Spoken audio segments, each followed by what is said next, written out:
Welcome to our podcast, Fueling Conversation. I'm Kristen Hinke, Vice President of Sustainability and Public Policy for Logistics.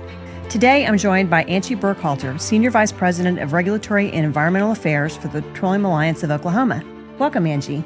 Thanks, Kristen. I appreciate the opportunity to be here today. Okay, Angie, would you like to start off by telling us a little bit about the Petroleum Alliance? Sure. The Alliance represents approximately 1,400 individuals and member companies, and there are tens of thousands of employees in the upstream, the midstream, and the downstream sector. Our membership ranges in size from small independent companies, family-owned businesses, to large publicly traded companies. Our members represent all segments of the industry. They produce, they transport, they process, and they refine the bulk of Oklahoma's crude oil and natural gas. That's great. We're very happy to be members. When we launched our podcast, we had a pretty high-level discussion about EPA's new methane rule, so I'd like to spend some time today talking with you about the implications of the new regulation on oil and gas producers in Oklahoma. To begin with, what do you see as the biggest challenge for operators in the Sooner State in regard to the methane rule as a whole?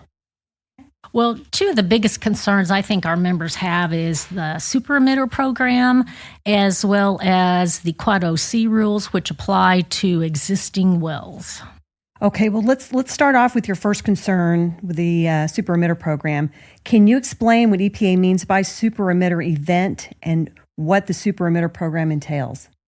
The super emitter program allows EPA-approved third parties to track large emission events of 100 kilograms of methane per hour or larger. So that's approximately 5,200 standard cubic feet per hour.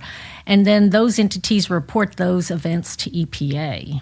EPA takes a look at that information and they determine if the submitted information is complete, if it's timely, and if it's accurate to a reasonable degree of certainty. EPA, in turn, will contact the owner or the operator to investigate the event.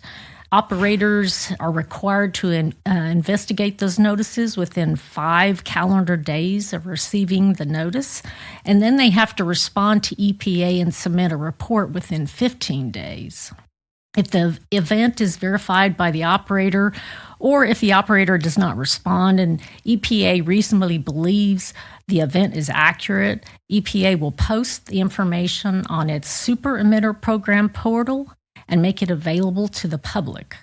So it's really unclear how EPA will address these verified events, but it's likely that EPA will use these events to gather more detailed information from a company on their operations and use the event for enforcement actions. So I would like to point out, though, that the super emitter program applies to emission events exceeding the 100 kilograms per hour threshold, regardless of whether or not they are regulated under Quad OB or C. So it could be any unregulated well site. So on May 7th, basically operators should have a plan in place to be able to respond to EPA's notices that they might receive. Okay, so that's probably going to affect some producers who normally haven't been filing. Exactly. Even those folks with the existing well sites, they might think this doesn't apply to me yet, but that's not the case. They could get a notice at any time. I see. So. Oh, my. Okay, well, let's talk about your second concern. First of all, what is considered an existing well? Sources that are constructed, modified, or reconstructed before December 6th of 2022 will be considered an existing source and will be regulated under Quad OC rules. Now, facilities constructed, modified, or reconstructed after December 6th are considered new sources, and they will be regulated under Quad OB. But I do want to point out here that operators of existing wells need to review the definition of modified and reconstructed.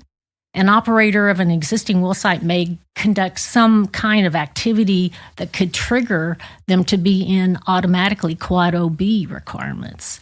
So, for example, adding a storage tank to an existing tank battery is a modification, triggering all the tanks to comply with Quad OB. So then it would become a new source instead of an existing source. Oh, my. And there's other sources that applies to as well, not just tanks. Right. Okay. So as we know, the Quad OC section of the rule focuses on existing wells and will be regulated by the states. How will this be implemented? Quad OC is basically a model rule for the states to follow in developing and implementing a state program for existing wells.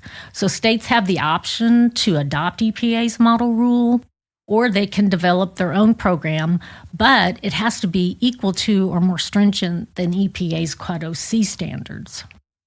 So looking at that, I anticipate that most states will probably adhere to or adopt EPA's standard, their Quad OC standards. So at that point, states basically will go through the rulemaking process.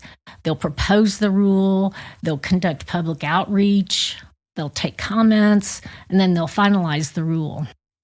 At that point, the states have up to 2 years to submit their plan to EPA for approval, and then they have 3 years after that to implement the plan.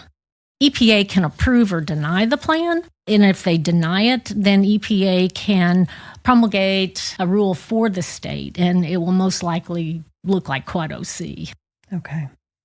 So then those states like New Mexico and Colorado that already have their state plans in place, they may try to modify it or try to make it look as much like theirs, but they'll have to include various requirements that Quad OC basically has. Okay.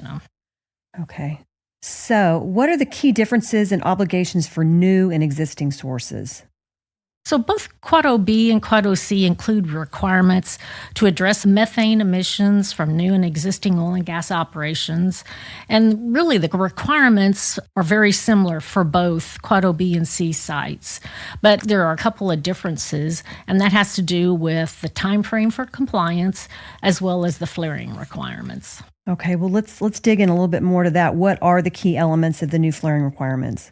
The rules phase out routine flaring from new oil and gas well sites under the Quad OB. So that phase in or that phase out is based on when construction, modification, or reconstruction occurred. And at the same time, operators must submit a technical infeasibility finding to EPA to flare during those timeframes. A new well that is constructed, modified, or reconstructed after May 7th of 2026 will not be able to routinely flare.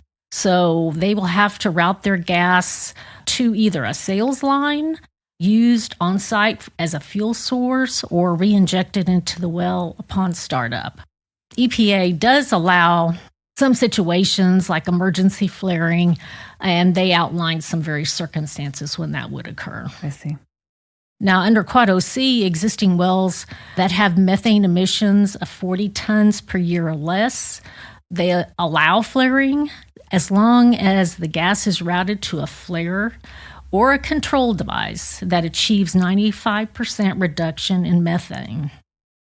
Now, for those well sites that have emissions of 40 tons per year or more of methane, flaring will be allowed. However, EPA requires an annual technical infeasibility finding. Okay, so obviously there's going to be an LDAR requirement to that. So can you summarize the new leak detection and repair requirements? Sure. Basically, EPA has outlined 4 categories of the types of wells that would need LDAR.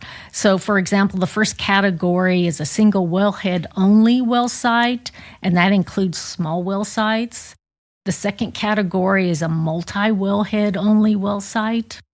The third category is well sites with major production and processing equipment and centralized production facilities. And then finally, you have the compressor stations.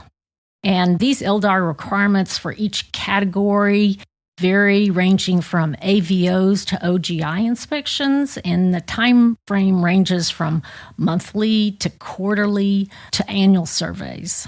Okay. And what are the applicability differences between Quad OB and C rules and Subpart W requirements? Well, Quad OB and C applies to specific equipment and processes at oil and gas production and processing, as well as natural gas transmission and storage sites to control VOCs and methane. On the other hand, under Subpart W, that encompasses a much larger group of greenhouse gases, and it applies to operators of facilities that contain petroleum and natural gas systems that emit 25,000 metric tons of CO2e per year. The rule requires owners and operators to collect the greenhouse gas information. They require calculation methodologies, and they require operators to follow specified procedures for quality assurance, missing data points, record keeping, and then also reporting requirements. Okay. All right. So I know that the Petroleum Alliance recently submitted comments on EPA's waste emission charge. Can you tell us about the provisions of this proposed rule and who will be affected by this fee and when EPA will begin collecting it? First, the proposed waste emission charge rule is a result of provisions in the Inflation Reduction Act of 2022. And the waste emission charge for methane applies to petroleum and natural gas facilities that emit more than 25,000 metric tons of CO2e per year as reported under Subpart W of the Greenhouse Gas Reporting Program. And then operators have to see if they exceed a waste emission threshold established by the Inflation Reduction Act. They have to determine if there's any exemptions they can apply for under the IRA. The waste emission charge starts at $900 per metric ton for calendar year 24. That fee goes up to $1,200 per metric ton for 2025 and $1,500 per metric ton for emissions in years 2026 and thereafter. So EPA's proposed WEC rule includes various compliance deadlines, calculation procedures, and explaining to operators how they can obtain the exemptions to the fee. The Alliance took a look at the proposed rule, and we found that EPA significantly limited or prevented entities from taking full advantage of the exemptions, as well as the netting opportunities that were provided in the legislation. In addition, the WEC filing and obligation date fails to account for revisions to Subpart W reports that may go on well after March 31st. As proposed, if this stays the way it is, it will require entities basically filing and paying fees under the WEC to unnecessarily amend their WEC filing, subjecting them to various penalties and violations after that because of late filing. Okay. That's great, Angie. Thanks so much for unpacking all of this for us. How can listeners find out information about the Petroleum Alliance of Oklahoma? If you'd like to know more information, you can find us at thepetroleumalliance, all one word, .com. Great. Thanks, Angie. Thank you so much.